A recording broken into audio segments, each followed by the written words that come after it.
Assalamualaikum warahmatullahi wabarakatuh. Selamat pagi anak-anak. Hari ini kita akan belajar fluida statik ya. Jadi fluida statik. Fluida itu adalah zat alir atau zat yang bisa mengalir. Statik itu diam. Jadi yang kita pelajari hari ini adalah zat alir dalam keadaan diam. Zat yang bisa mengalir itu apa saja toh? Misalnya air, minyak, udara ya. Jadi kemudian zat cair yang lain ya. Jadi fluida itu adalah zat alir atau zat yang bisa mengalir tetapi dalam keadaan diam atau statik ya.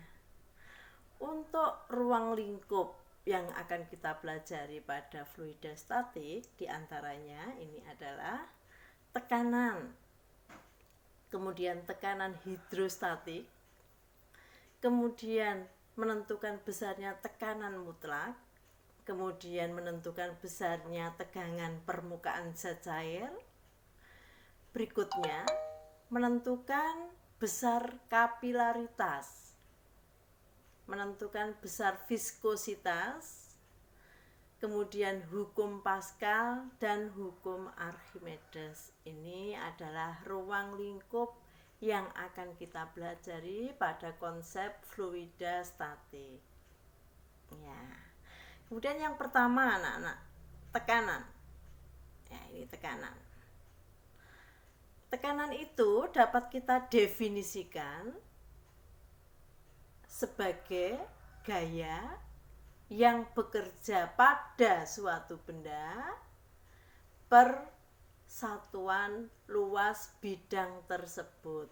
Jadi tekanan itu di dalam fisika simbolnya huruf P, secara matematis bisa kita tentukan dengan F per A.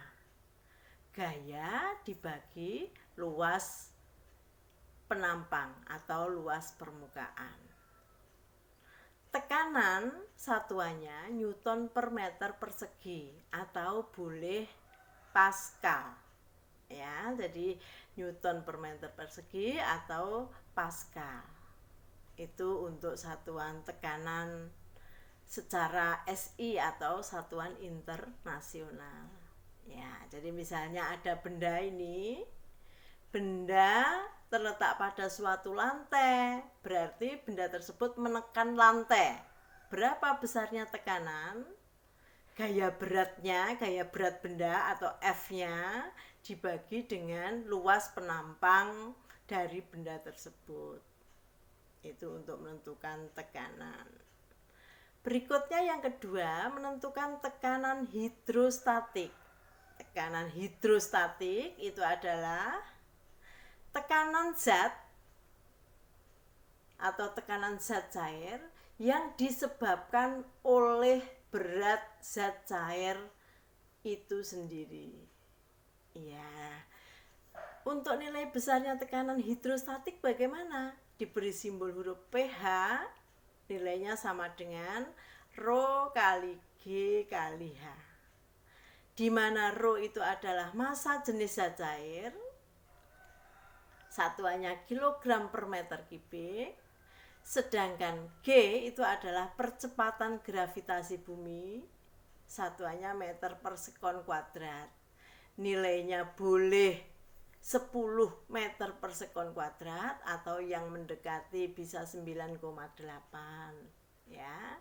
Untuk H itu adalah kedalaman zat cair.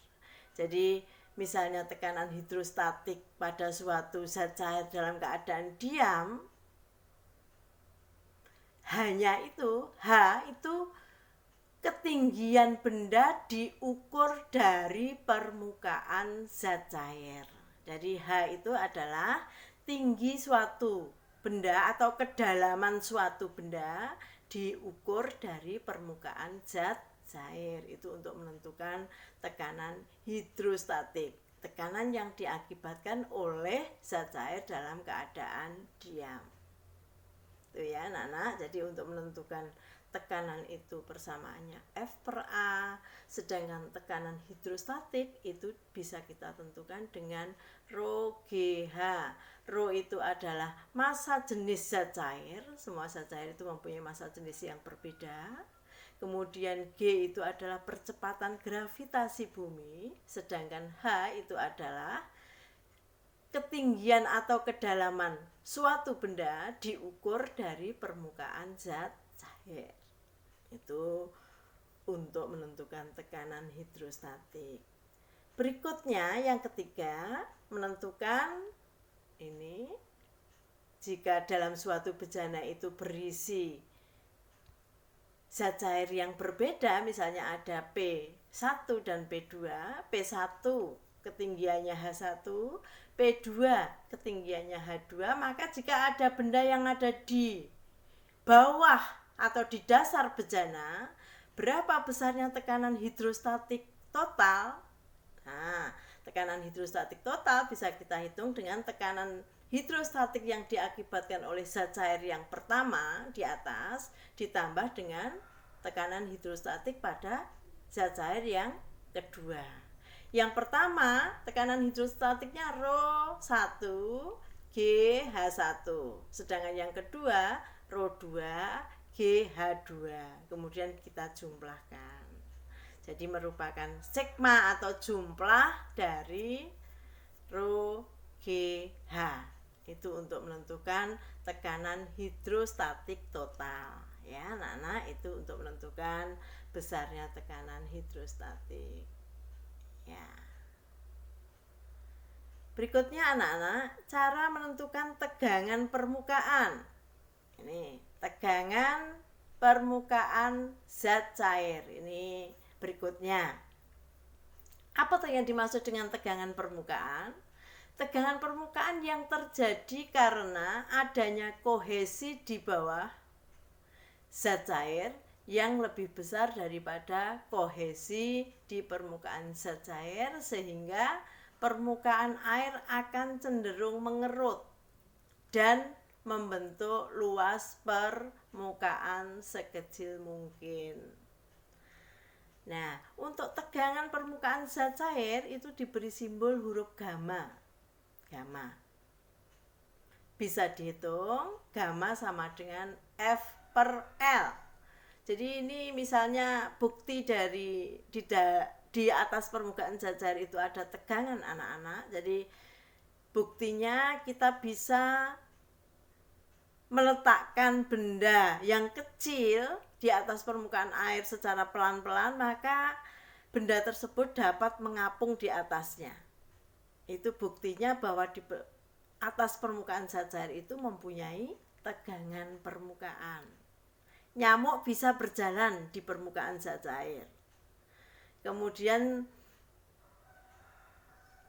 apalagi ya yang bisa berjalan, nyamuk itu bisa berjalan seolah-olah di permukaan zat cair itu ada kekuatan. Nah, untuk gamma sama dengan F per A. Misalnya kita meletakkan jarum, anak-anak, jarum di permukaan zat cair. Jadi kita letakkan jarum sepanjang L, maka besarnya tegangan permukaan itu, berat jarum, F itu adalah berat jarum, bisa diganti gaya berat, dibagi dengan panjang jarum. Itu. Jika benda yang kita letakkan itu mempunyai dua muka, kalau jarum kan hanya garis, berupa garis, berarti hanya ada satu muka. Kalau ada dua muka, misalnya silet, berarti ada dua muka, permukaan kiri dan kanan, ya. Maka untuk menentukan tegangan permukaannya tidak hanya satu panjang, tetapi menjadi dua panjang. Jadi F per 2L. Itu bedanya ya. Jadi L itu adalah panjang permukaan. Kalau permukaannya hanya satu berupa garis, maka per L saja. Kalau ada dua muka seperti misalnya silet, maka untuk menentukan tegangan permukaan bisa sama dengan F per 2L. Atau pada selaput air sabun misalnya, selaput air sabun di sini mungkin ada, sebentar.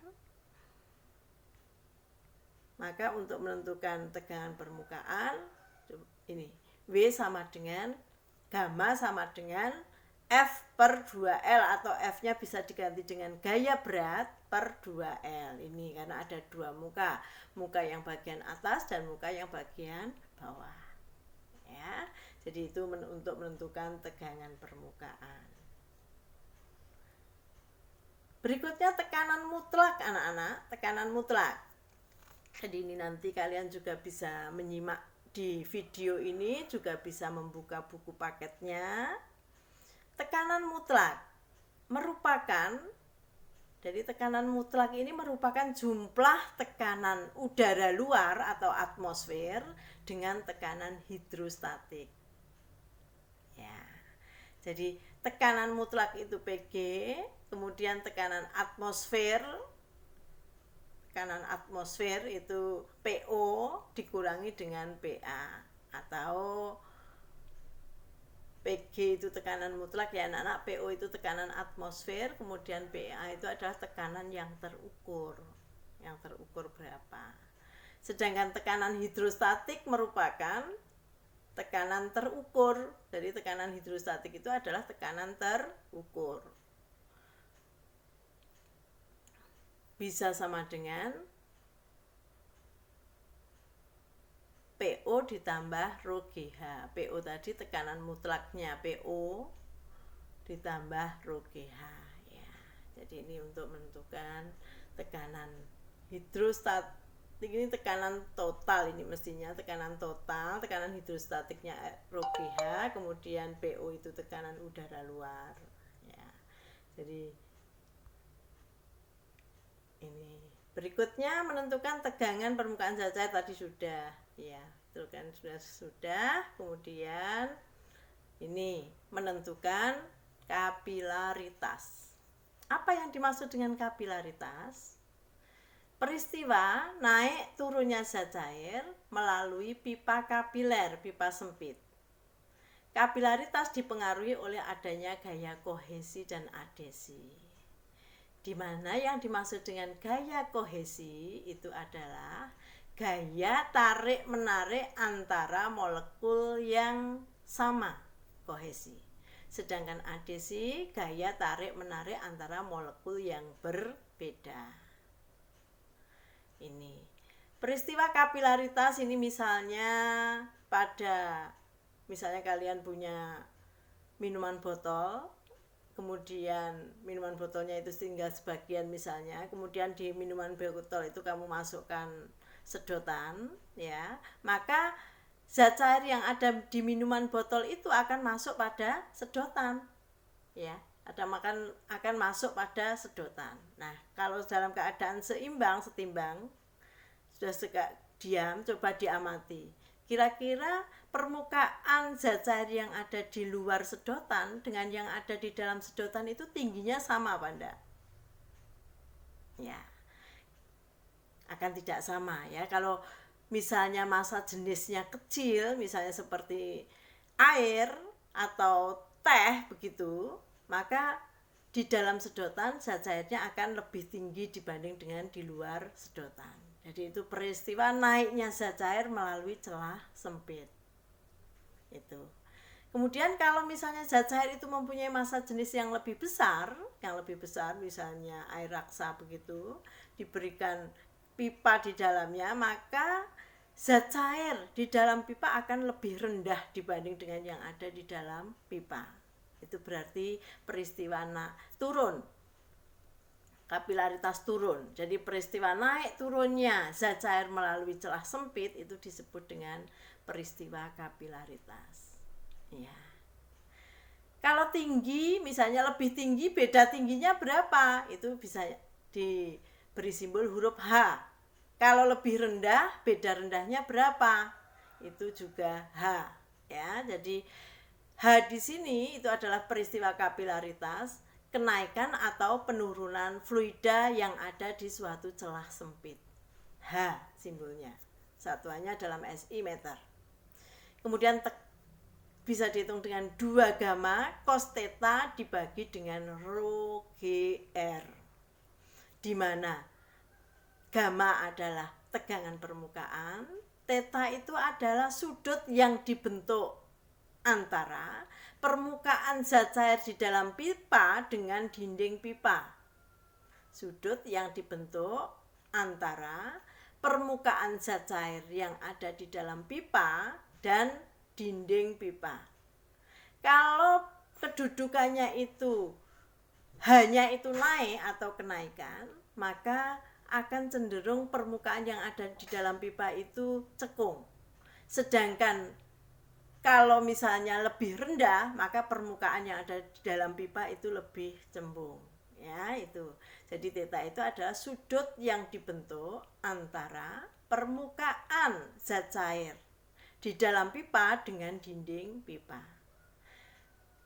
Rho massa jenis zat cair, G percepatan gravitasi, dan R adalah jari-jari pipa kapiler atau jari-jari pipa. Ya, jadi itu untuk menentukan peristiwa kapilaritas itu adalah naik atau turunnya fluida pada suatu celah sempit. Misalnya ada air di gelas kemudian dimasukkan sedotan, maka kalian bisa amati setelah mencapai seimbang itu ketinggian air di dalam sedotan dengan di luar sedotan akan lebih tinggi yang ada di dalam sedotan. Beda tingginya itu disebut dengan peristiwa kapilaritas. Itu ya anak-anak, ya. Jadi nanti sambil dibaca kembali. Berikutnya adalah viskositas. Viskositas itu kekentalan anak-anak. Viskositas itu kekentalan. Ini jadi untuk menentukan besarnya kekentalan zat cair, kalian bisa melakukan uji coba seperti ini. Jadi kalian punya tabung panjang itu bisa kalian isi zat cair yang akan diukur kekentalannya, kemudian dimasukkan bola kecil ya, dimasukkan ke situ maka akan turun ke bawah. Itu bisa kalian amati. Jadi untuk menentukan kekentalannya kita bisa tentukan hukum Stokes ya ini. Jadi ini yang mempelajari pertama kali adalah Stokes, di mana hukum Stokes itu adalah Fs sama dengan 6 eta pi kali RV. F itu adalah gaya Stokes. Gaya Stokes itu bisa gaya berat bendanya. Kemudian 6 kali eta itu adalah kekentalannya, koefisien kekentalan. Ini yang biasanya yang akan dihitung dalam percobaan. Pi itu adalah bilangan pi, 22/7 atau 3,14. Kemudian R itu adalah jari-jari bola kecil tadi. Sedangkan V adalah kecepatan bola. Ya, jadi kita bisa tentukan biasanya panjangnya dari panjang berapa begitu. Jadi V-nya nanti bisa dihitung dengan jarak dibagi waktu. Dianggap kalau kita meletakkan benda pada zat cair itu nanti setelah stabil akan melakukan gerak lurus beraturan. Ya, jadi bisa menentukan F sama dengan 6 kali eta dikalikan pi dikalikan R dikalikan V. Ini gaya Stokes untuk menentukan, biasanya digunakan untuk menentukan kekentalan zat cair. Jadi etanya yang dihitung. Itu. Ini. Itu ya anak-anak, jadi cara menentukan tegangan permukaan, kapilaritas, viskositas, kemudian tekanan hidrostatik. Berikutnya hukum-hukum pada fluida statik ya, itu adalah hukum Pascal. Jadi mungkin di SMP dulu sudah dipelajari. Diingat kembali. Apa bunyi hukum Pascal? Bunyinya bagaimana? Tekanan yang diberikan pada suatu fluida dalam ruang tertutup diteruskan ke segala arah dan sama besar. Ini atau bisa tertutup diteruskan tanpa berkurang ke setiap titik dalam fluida dan ke dinding bejana. Jadi kalau ada dua bejana demikian anak-anak, maka kalian bisa gunakan nilai P1 sama dengan P2. Tekanan pada permukaan 1 nilainya sama dengan tekanan pada permukaan 2. Ini konsep teori dari hukum Pascal, di mana P-nya bisa kita ubah menjadi F1 per A1 nilainya sama dengan F2 per A2. Contoh penerapan dalam kehidupan sehari-hari misalnya ini pada pompa hidrolik atau alat pengangkat mobil ya. Jadi di sini bejananya luas penampangnya tidak sama, maka luas penampang 1 biasanya lebih kecil, luas penampang 2 ini lebih besar untuk mengangkat mobil. Dengan menekan pada penampang 1 maka penampang 2 akan naik yang nilai tekanannya sama. Ya, ini pompa hidrolik, dongkrak hidrolik, itu prinsip kerjanya adalah prinsip kerja hukum Pascal. Bahwa nilai tekanan pada penampang 1 nilainya sama dengan tekanan pada penampang 2. Bisa ditulis persamaan seperti ini. Atau boleh pada pipa U, pipa yang sama besar ini juga akan berlaku P1 sama dengan P2 ini. P1 sama dengan P2. Sedangkan P1 itu adalah tekanan hidrostatik pada penampang 1. Ini juga pipa U atau penampang A. Kemudian P2 adalah tekanan hidrostatik pada penampang 2. Di mana tekanan hidrostatik tadi bisa kita tentukan dengan rho GH. Jadi rho GH rho 1 GH1 nilainya sama dengan rho 2 GH2. G-nya besarnya sama, bisa kita coret sehingga persamaan bisa menjadi rho 1 kali H1 sama dengan rho 2 kali H2. Ini untuk pada pipa U ya. Biasanya pipa U ini digunakan untuk menentukan massa jenis suatu zat cair.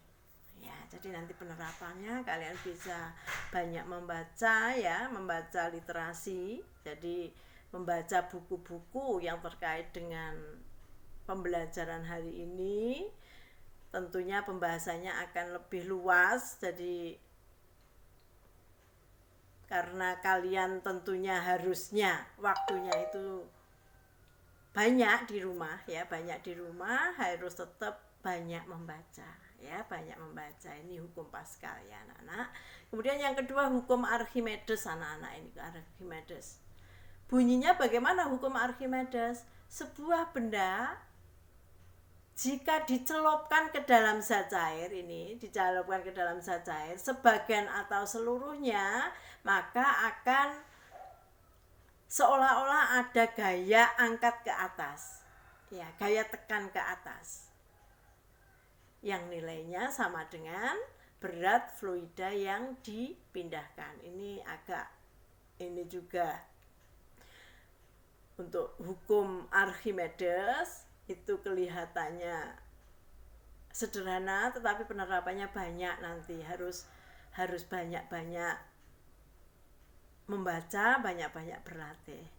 Gaya Archimedes biasa diberi simbol Fa sama dengan rho fluida, ini rho F ini adalah rho fluida dikalikan G dikalikan volume fluida. Volume fluida ini adalah volume fluida yang dipindahkan. Artinya kalau misalnya benda ini kita masukkan ke dalam suatu zat cair ini, maka zat cair yang ada di dalam wadah ini akan naik. Nah, yang naik itu adalah volume fluida yang dipindahkan. Di mana besarnya volume fluida yang dipindahkan itu nilainya sama dengan volume benda. Kalau ini seluruhnya masuk ke dalam air bendanya, maka volume fluida sama dengan volume benda nilainya. Kalau hanya sebagian benda berarti volume fluida sama dengan setengah dari volume benda. Begitu ya. Jadi ini agak rumit untuk hukum Archimedes, ini kalian juga harus banyak membaca. Namun untuk kurikulum saat ini kalian sudah dibatasi, tidak perlu tahu, artinya tidak perlu semuanya, tetapi kan kalian juga ingin tahu semuanya ya. Jadi saya harapkan kalian juga ingin tahu semuanya. Jadi untuk ingin tahu ini saat ini sudah mudah sekali, bisa kalian belajar dari manapun ya. Jadi belajar dari manapun, kalian bisa buka Google tutorial tentang hukum Archimedes misalnya, bisa tanya apapun kepada Google ya. Jadi untuk tahu semuanya. Jadi jangan karena kalian masa pandemi ini tidak semuanya harus tahu, mana-mana yang dianggap penting. Namun demikian saya harapkan kalian harus mempunyai rasa ingin tahu yang besar. Banyak waktu luang. Setelah belajar kalian bisa buka-buka YouTube, bisa buka-buka Google, tutorial apapun ada, kemudian ingin tanya apapun ada di situ ya anak-anak. Jadi ini untuk masa depan kalian sendiri. Jangan materinya yang diberikan oleh Bapak Ibu guru itu singkat, hanya itu yang kalian pelajari. Ini anak-anak ya. Jadi ini adalah ruang lingkup pembelajaran pada hari ini. Nah, seperti biasanya agar kalian lebih bisa memahami ini semua ya, ini tugasnya.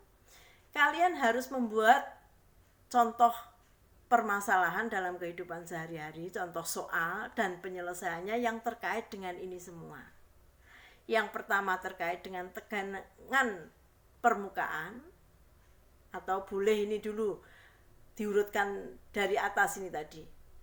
Yang pertama yang terkait dengan tekanan hidrostatik. Hidrostatik ini tekanan tidak, karena secara konsepnya ada di tekanan hidrostatik. Kemudian yang kedua yang terkait dengan, setelah tekanan hidrostatik tadi apa, ini ada tekanan hidrostatik. Kemudian yang kedua terkait dengan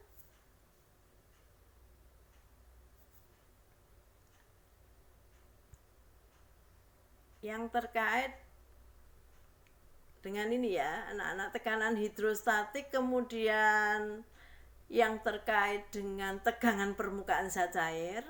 Jadi diperhatikan, membuat contoh soal dan penyelesaiannya terkait dengan satu, tekanan hidrostatik. Kemudian yang kedua terkait dengan tegangan permukaan zat cair.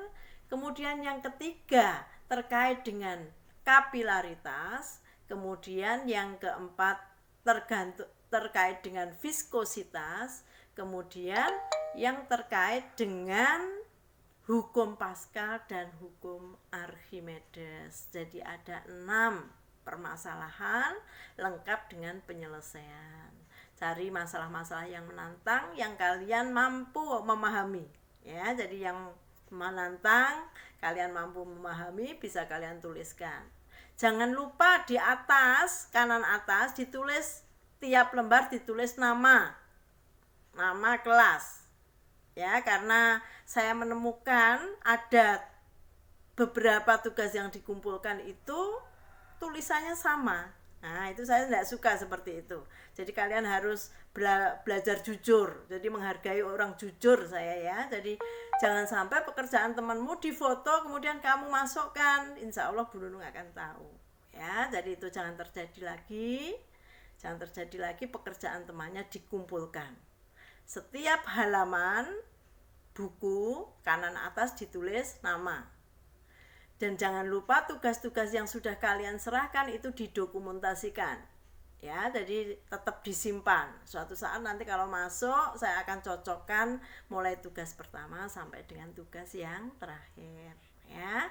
Itu anak-anak, jadi pembelajaran hari ini hanya sekilas-kilasan bahwa ruang lingkupnya ini loh materi pada hari ini. Untuk fluida statik, untuk pemahaman yang lebih detail kalian harus berulang-ulang simak videonya dan bisa membaca bukunya, kemudian sering-sering melakukan latihannya. Jadi untuk pembelajaran fisika, belajar fisika itu kalian harus banyak berlatih. Itu ya anak-anak yang bisa saya sampaikan hari ini. Yang sudah mengumpulkan tugas saya apresiasi, bagus. Yang belum tetap harus semangat. Yang belum belas ini mungkin nanti saya akan ke BB biar ada kunjungan ke rumah, apa tuh yang menyebabkan kalian ini tidak mengerjakan, ya. Jadi saya akan usulkan nanti BP yang berkunjung ke rumah kalian, kenapa kok tugas-tugasnya sampai hari ini tidak dikumpulkan. Itu anak-anak yang bisa kita sampaikan. Jangan lupa mengisi daftar hadir hari ini ya. Jadi tetap belajar dan berdoa semoga pandemi segera berakhir. Akhirnya, assalamualaikum warahmatullahi wabarakatuh. Tetap semangat.